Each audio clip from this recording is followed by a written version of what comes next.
Welcome to In Her Voice, a podcast created for women who listen to and live by their deepest wisdom, their inner voice. This was made for you, the woman who feels pulled to more, to lead, to create, to dream, and to be a world changer. My name is Kelly Covert, and I am an inner voice coach. Join me here each week as we explore what it means to reach for your inspired potential, all while honoring your worthiness each and every day. Well, hello there. This is Kelly, 2 weeks in a row. I'm so glad to be back into the flow of creating this podcast for you. And I have a wonderful guest today, Sabrina Lawton. You are going to really enjoy her perspective. It's a little bit different, I think, from some of the guests that I've had on In Her Voice, but so valuable. And she's really going to tap into this idea of love and how we can live with love. And I just really love some of the tools that she shares. Let me tell you a little bit about Sabrina. Sabrina Universal Lawton is a spiritual advisor and author of #1 bestseller, Keep Your Sexy Sacred. She's the founder of Evolve to Love, inspiring individuals and organizations around the world on the power of love and the principle that every problem has a spiritual solution. I just love that. Sabrina breaks the misconceptions of topics like sex, success, love, health, personal growth, and spiritual development by taking ordinary conversations to extraordinary heights, raising the spiritual IQ of humanity. Sabrina's here today to share her powerful personal and spiritual journey to help each of us learn to lead and listen with love. You are going to love this interview. Let's get right to it with Sabrina Lawton. Well, hello there, Sabrina Lawton. Welcome to In Her Voice.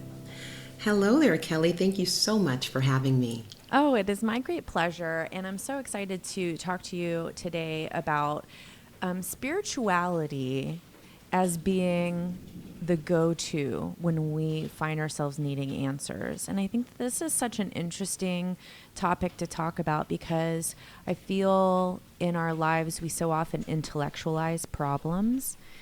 And to have you on here as a spiritual advisor to really share with us of what that looks and feels like to go to our spiritual place to find those solutions, I think is really exciting. Awesome. I'm excited. So why don't we start really quickly with, why don't you just share with everybody a little bit about who you are and what you do so we have sort of a context in this conversation. Awesome. Great. So I am Sabrina Universal Lawton. People call me Soul or Sabrina for short.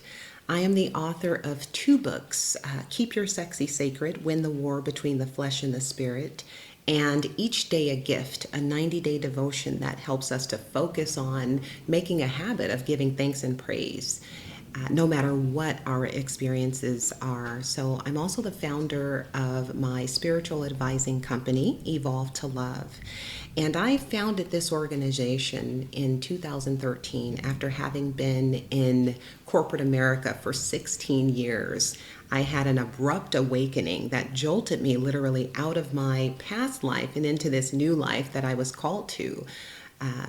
So I'm joyfully married to the love of my life, Eric. I have 2 amazing children, my daughter Savannah, who's 10, and my son Martin, who's 22. And more importantly, I'm spirit, just as we all are, and I love speaking with people about what it means to be spiritual, because as we know, there's so many religions out there, there's so many different perspectives out there, and so I like to help people, really determine what that means for each individual, as we're so unique, just as unique as our thumbprints. So.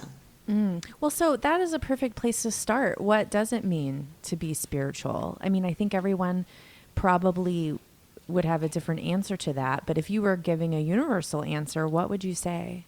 Absolutely. That's a great question, Kelly.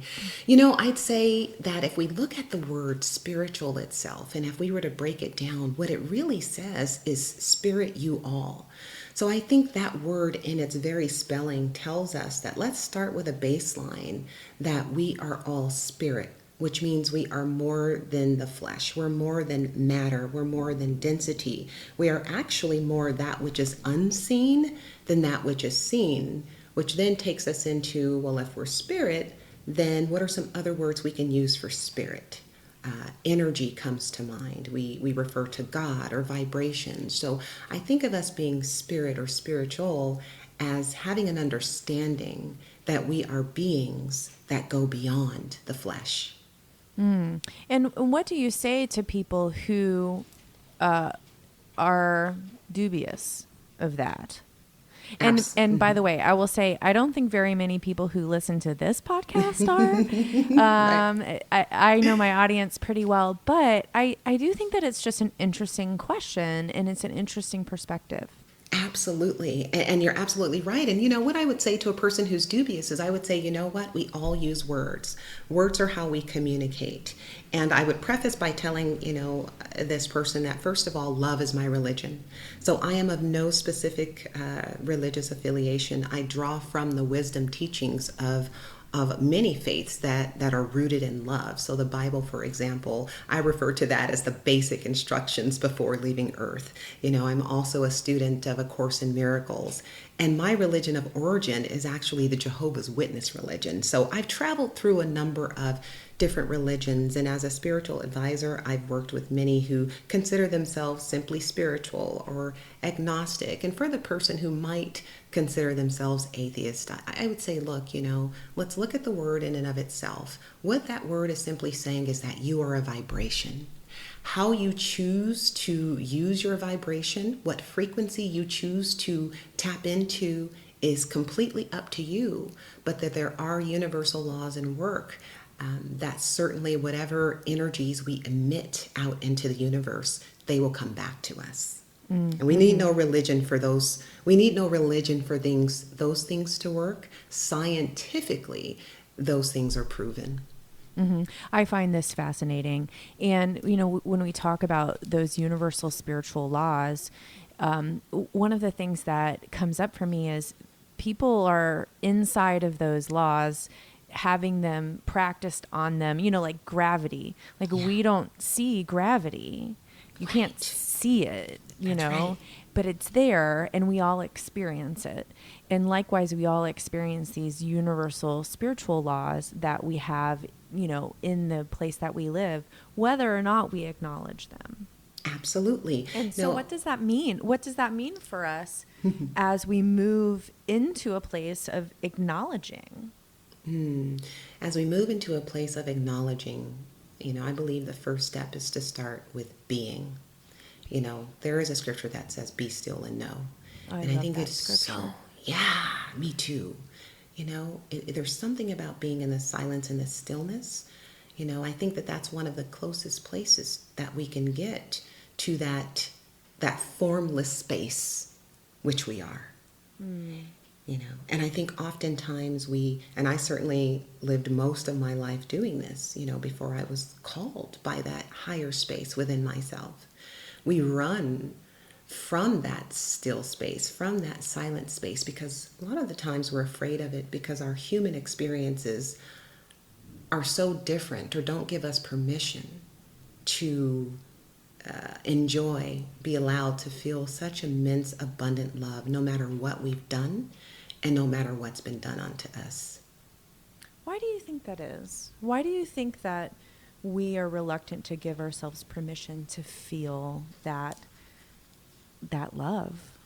Absolutely. Well, I go back to the messages that we receive between the ages of 0 and 6, and even while we are all being birthed into our mother's womb. I read somewhere in Science was a magazine where a baby is literally festering in the mother's energy. The baby is being bathed in the energy of the mother while the baby is in the mother's womb. So if we're taking in negative thoughts and negative actions, stress, being in a constant state of dis-ease, our children are being born in that same energy. And as dysfunctional as it may be, that becomes our baseline norm. And Mm. so anything that bumps up against our norm, it scares us. And I know this to be true for my own personal experience. I was raised, I was born to a teenage mother.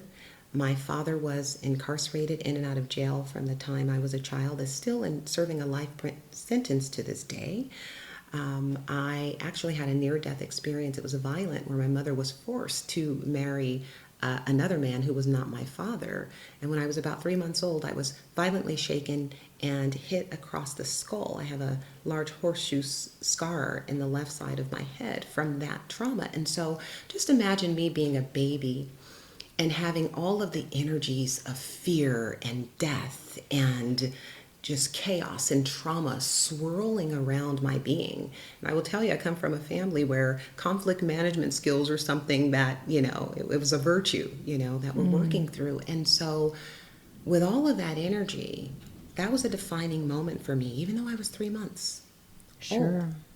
And I spent a lot of my life fearing death. Fearing, when I was promiscuous, I thought I was going to get HIV, even though I was careful. Well, what if the condom broke? If I'm being very transparent about my own journey.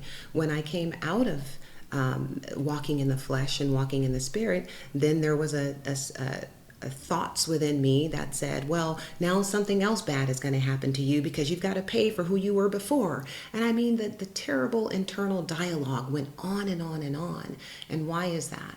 Because our minds are simply video recorders that just want to replay their experiences, good, bad, or indifferent.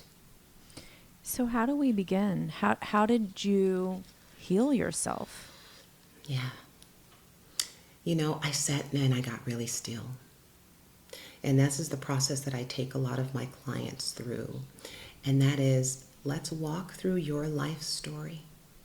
And I'm thankful to have the anointing where I can help my clients, the people I work with, do exactly what I did. And that is identify the defining moments or the roots that create the fruit that keeps repeating over and over and over again in our lives. Because a lot of the times people come to me and they'll say, well, this is going on. I'm having a problem in this relationship, or I can't seem to get this right, or, whatever have you.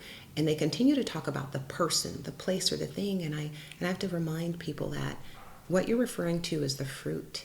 And because you are the tree, and in the Bible there's so many references to men being walking trees, or you will know a tree by its fruit. And they're really, giving an illustration or an example of how we are very much like trees, in that we have our roots, our family, pathology, our behaviors, our actions, our thoughts, then become our branches, which bear the fruit, which our hands hold on to in our lives. And so we have to not necessarily start by analyzing the fruit, but digging deeper and analyzing the roots. So I analyzed my roots, and that's a very, very painful process to walk through, to let those feelings come up to the surface, to see where we've been wronged, to look for the love even in the experiences. So with me as a little girl and having that trauma, what I know now is that I'm grateful for that experience and many of the other painful experiences, because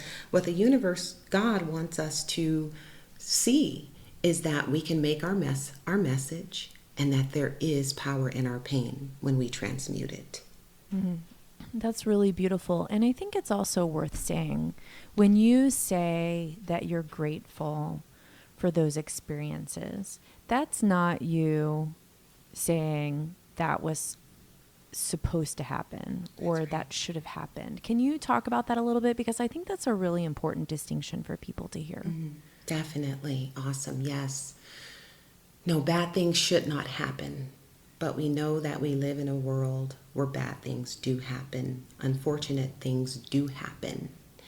And we can rise to a space of gratitude when we look for love in all things. It's also written that God can turn even evil into good. So instead of resisting what happened, because how does that serve us to resist what happened? Well, we How does it? can't. I Exactly mean, right. we can't. It's already done, right? Yeah. It's already done. So it doesn't serve us to resist. And it doesn't serve us to be angry. I was listening to a spiritual guru who put it this way. Let's say someone did something to you, or someone is speaking to you, and you don't want to receive what it is they're doing or what it is they're saying. And so what we tend to do is we tend to hold our breath. We tend to get that, frozen type of moment because we don't want to take in what's going on around us. But what's actually happening is our breath is our very life force. God breathed the breath of life into us and we became spiritual beings. So what happens is when we're holding our breath, trying to resist and not receive, we're blocking our own life force. So let's look at it differently and breathe into it. And I know that for me, in my experience, once I breathed into it, I allowed it to come up and out. I realized that the person who hurt me was a hurt person. Hurt people hurt people. More importantly, I encourage us to realize that if we truly can stand in the idea that I know that a lot of our listeners here today are in the awareness of, that we are spirit, then there is absolutely nothing that can be done in the flesh that would keep us from doing what we know in the spirit that we've come here to do. That is so powerful. That is so powerful, Sabrina. I love that because I think that so often we get stuck in the past and we relive it over and over again. And it keeps us from living into our inspired potential. It keeps us from owning our worthiness. It keeps us from taking action in the life that we most want to live. And when you were speaking of that process of acceptance, it reminded me of a book that I love, and I just want to share that with everyone, and that's The Untethered Soul by Michael Singer. And he talks a lot about how to process these tragedies, how to process this pain in such a way that you can release it. And it does mean, like you said, going through it and paying attention to it and then feeling it and then letting it go. Absolutely. Absolutely agree. And these are the things, that I talk about as well. And that is really feel it to heal it. So there's power in the truth will set you free. There's so much power in that. These words are not just words. Words are powerful. Words have the ability to create. Now, it was Maya Angelou that said, one day I believe we'll have the power to measure words. One day, and we should ask ourselves, and I certainly went through this process as well in my own journey, if I could read the words on my walls, in my bedroom, in my home, on my bathroom mirror, in my couch, what would they say? How are we speaking to ourselves? And, and I will tell you that God knows, the universe knew my pain. The universe knew that I was molested, at 5 and sexualized, and my sexual centers were open, and that I didn't understand my value as a woman. So God knew that I would look for love in all the wrong places and faces for a long time, until it killed me so softly that I literally needed to go through a process of dying to become new. And while it was excruciatingly painful, again, we have to feel it to heal it. No pain, no gain, as they say. It's no different than that, adage of the caterpillar becoming a butterfly. It gets really tight and uncomfortable right when we're about to fly. So let's embrace that discomfort. Oh, that's beautiful. So I want to turn back to this mantra. Every problem has a spiritual solution. How can that be? I will play devil's advocate here. Okay. How do we make that work in our lives? Because it feels really impractical, right? And it feels really like dreamy and amorphous and like not tangible. Yeah. So one of the things I talk about in my book, Keep Your Sexy Sacred, Win the War Between the Flesh and the Spirit, is there are some key things that we have to get clear on. Number one, we have to get clear about what God is to help us to make it tangible. Because if God is out there and we are separate, then it will never make sense. But if we can come to a place of understanding, wow, I have the superpowers of a creator.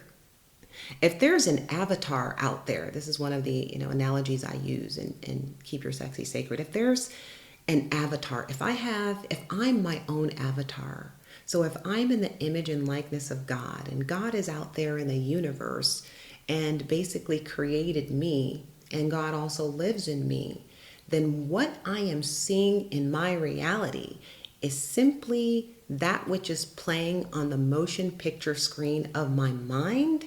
Then how do I change my mind to change the projection? Mm-hmm. Does that help us to make it more practical? 100%. And then, so what is the practice of that? I mean, are you just spending time in visualization? Are you journaling? I mean, what is your practice to change that screen, that playback on the screen of your mind? Absolutely. So start with emotion.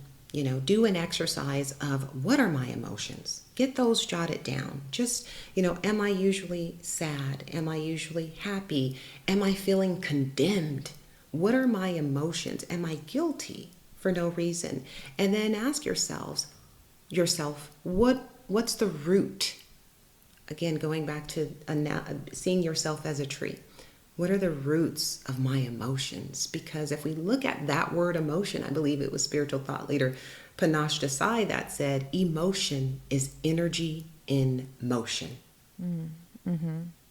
So what are they? Let's write them down. Let's identify. And what we're going to find is that most of it is going to be what you feel now is going to be very similar to what we felt when we were children. So the point is, let's get to the source, number one, of the dis-ease, the discomfort within ourselves. Identify that. And then once we identify that, look for ways to forgive. And one of the ways I like to do that is by providing this STOP acronym. I know Deepak Chopra had an iteration of this acronym, but STOP, which is what the S is for. Stop. In any situation, just stop. T, take a deep breath. What I love is that God is not a God of confusion, Kelly. And my role is to uncomplicate God. And that's what I hope to do, because it sounds so complicated. There's so much theology and so much doctrine out there that makes it seem that way. But then we want to look at a way, if God truly said to us, God is not a God of confusion or complication, then we should not be confused. So I look for ways to simplify, bringing us back to love. So the T would be take a deep breath. Breathe in the breath of life. It supports us more than we know. And then O, observe the situation. Okay, I was molested at 5. I spent most of my life looking for love in all the wrong places. It hurt to be with men who did not love me in return. It hurt to not love myself and to believe that I needed other people to support me. Observe the situation. Why was I that way? I did not have the support of my mother and father, and not because they did not want to. Most people don't do bad things because they want to. Most people do things that hurt us because they're giving us the level of love that they can give themselves. Right. Right? And then once I go through that process of observing the situation and really looking at it through the lens of love, then the P stands for proceed with love. What is the most loving thing I can do for myself in the wake of the understanding of my experience? And I will tell you, for me, Kelly, I spent many days crying. I spent many days still. I spent many days in agonizing pain. I had to confront myself, who I became as a result of being hurt. I hurt other people. I had to confront all of those things. I had to confront that there was a fear of death in me. I had to confront that, you know what, I would no longer fear death, because if I truly believe what God said, and that is that I am spiritual, then I'm great whether I'm here on this side of the realm or the other. So that was the way I took away the keys from that fear of death in my experience that happened to me when I was 3 months of age. So there are some practical daily steps that we can take to transcend our earthly experience. And then the last key that I would share is practice living vertically and not horizontally. So what I mean by that is once we've processed our pain and have an understanding about it and work with someone, like a therapist or spiritual advisor or whomever you might be called to, once you've done that, then you know that your mind is still that video recorder. It's going to get scared when you start to walk into your divinity, when you start to put on your new clothing as a person, your spirit self, your avatar. There's going to be some fear to creep up when that happens because it wants to replay its experience. What you want to do is focus on right now, living vertically as opposed to horizontally. Because when we live horizontally, we're living on our own timeline. That is just our human experience. What happened in the past? And if we carry what happens in the past to the present, then we are sure to recreate it in the future.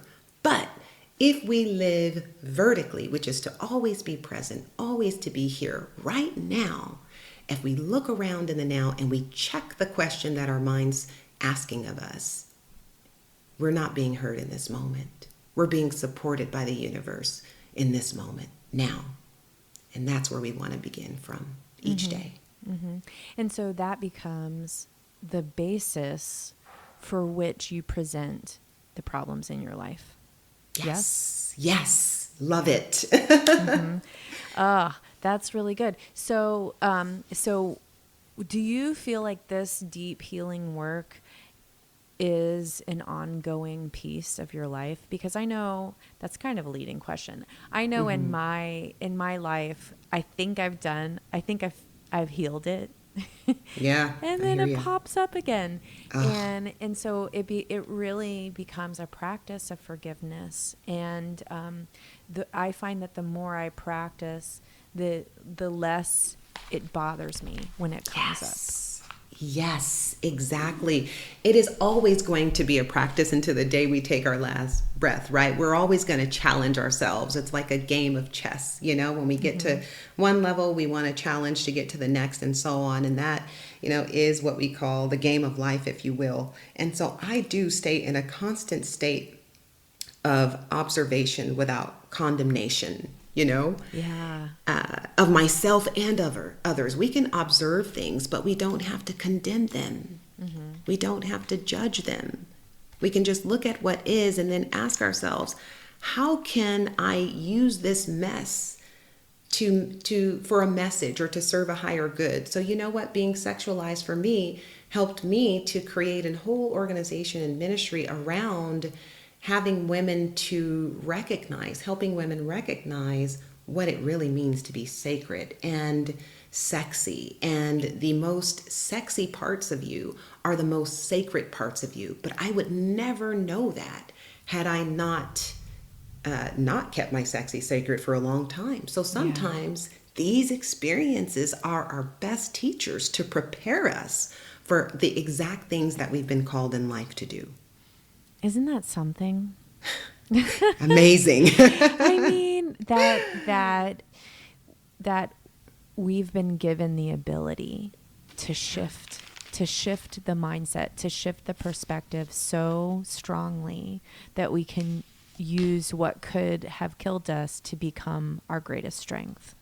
Absolutely. So amazing. So amazing. Absolutely. And so for you, when you bump up against, even in everyday, I mean, you're a mom. So let's say issues with your kids. We all have them, right? Oh, yeah. How do you tap in to the spiritual part of you in order to find your answers? What does that look like? I'm so glad you asked, Kelly. I just went through a very tough spiritual time with my son, my 22-year-old son, Martin. He just lost his father in January. And, At first we were able to get through it. I thought he was going to be strong. There's a long story around the dysfunction in his relationship with his father. His father, really hadn't been too, it wasn't a priority for his father to reach out to him in basically the last 3 years of his father's life. He was kind of chasing his dad's love. So when his dad literally moved on without any warning for any of us, my son pretty much spiraled down and he had a spiritual break. And he's in Southern California, we live in Florida, so it took everything to get him here. I literally had to put him in a place called New Horizon, and thankfully it was 15 minutes away from the home. I tell you, God really did support us in helping us to kind of walk through each door necessary.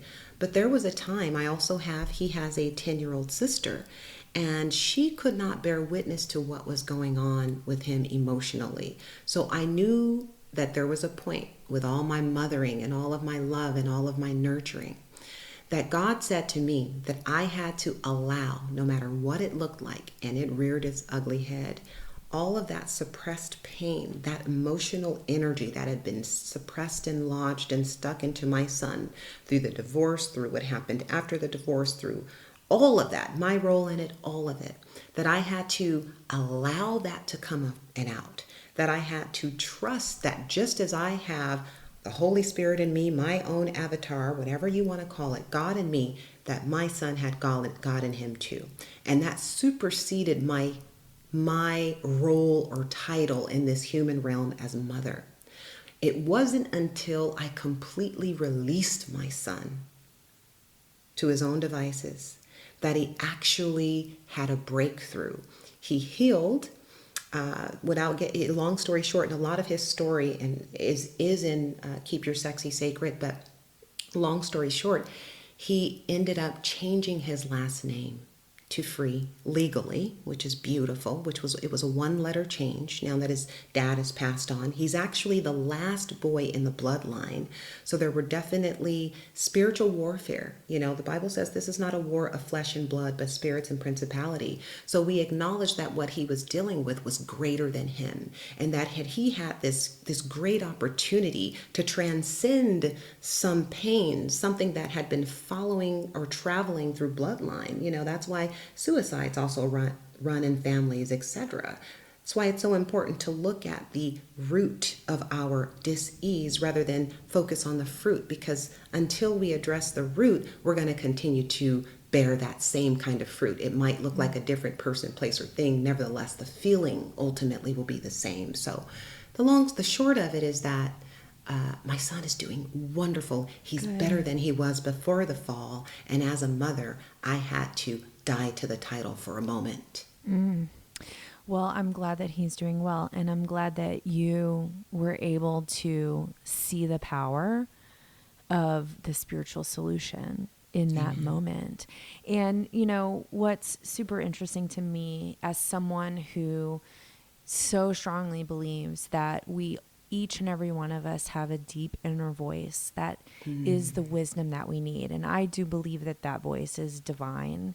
Yes. It's so beautiful to hear you talk about the same thing. I feel like it's the same thing. We're using different words, but it's the same thing. This is about us listening to our divine, the divine that loves us unconditionally and that wants the best for us and that knows the answers. And when we can tap into that, then we don't have to figure it out. We don't. Yes. And how free is that? Like, doesn't that feel great? It is so freeing. It is it reminds me of a story that I had. I had been a spiritual advisor, I don't know, I was probably 3 to 5 years in, and I was dealing with some serious energy issues where I lived in gray Seattle at the time, where it was always raining and gray, and it really had an impact on my emotional energy. But there was nothing around me to support the sadness, the dull energy, the tiredness there was nothing in my human experience that would support the way I felt. And God said to me one day, I had just seen a client, and it was ironic that every time I was with a client, I had all of this energy, and I'm sure that was the Holy Spirit being activated within. And I had all of this energy, but then right after that, I felt like, whoa, I can barely walk myself up the stairs. I felt like I had, 100-pound weights on my feet. And God said to me in the still small voice, why are you complaining? I gave you the kind of lifestyle that would allow you to have clients and take a nap and have clients and take a nap. So why are you resisting? And such Then a I said, simple oh, solution, right? exactly. I said, thank you. Well, and I can imagine if like in a similar situation, if that had been me, my head voice, right? What I call my inner mean girl voice, man, she's Right. so mean. She would say, what do you mean you're going to take a nap?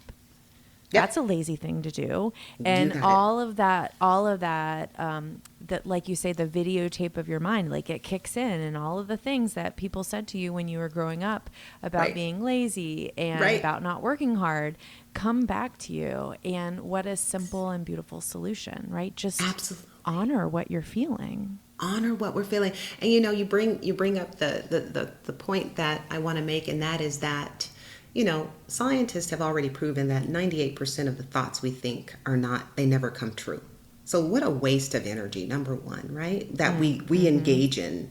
Number two, again, I love the power of words. And so I look at the word thought, and those are a bunch of thou oughts. It really is spelled the same way. You ought to do this. You ought to do that. You ought not to do this. You ought not to do that. Let's tell that mind we are the programmers of the mind. The mind isn't the programmer of us, and we have the ability to silence it. Yes. Yes, we do not have to buy into every single thought that goes through our head. Exactly. And woo, how liberating it was to finally get that I was not my mind. Yeah, we are separate. Yes. So good. So Sabrina, I'm really excited to ask you this next question because I think it's going to be really good. Awesome. Right now in your life, what is your inner voice saying to you? Wow, beautiful question. My inner voice is saying, just be. Be you. Be in harmony with your spirit, because that's all you need to be in order to thrive. That is lovely. And I'm so grateful that you are here with us today, being you. I have so enjoyed this conversation, and your voice is so soothing to me. People say that to me all the time about my voice, and Yes. now I know what they mean because your voice has been just a balm to me today, Yay. and I just appreciate you. I'd love for you to share with my listeners how they can connect with you online and how can they learn more about what you're doing. Absolutely. You can certainly connect with me at www.sabrinalawton.com. That's Sabrina.Lawton, LAWTON.com. And there you will find, access to spiritual advising services, retreats, as well as even I recommend, natural holistic products and things on Amazon.com. I'm an Amazon influencer, so you'll see a link there called Shop Soul.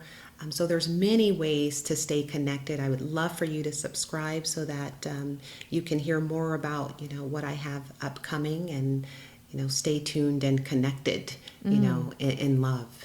Fantastic. Yes. Well, I'm going to go check out your shop because I'm interested. I love natural remedies and things like that. Yay. They make me really excited. So Awesome. Sabrina, I will make sure we have all of those links in the show notes in the podcast app that everyone's listening to, so they can go check that out. And thank you for being here, for sharing your wisdom with us. And I wish you well. My pleasure. Is an absolute pleasure to be here with you. Thank you, Kelly, and you have a beautiful day.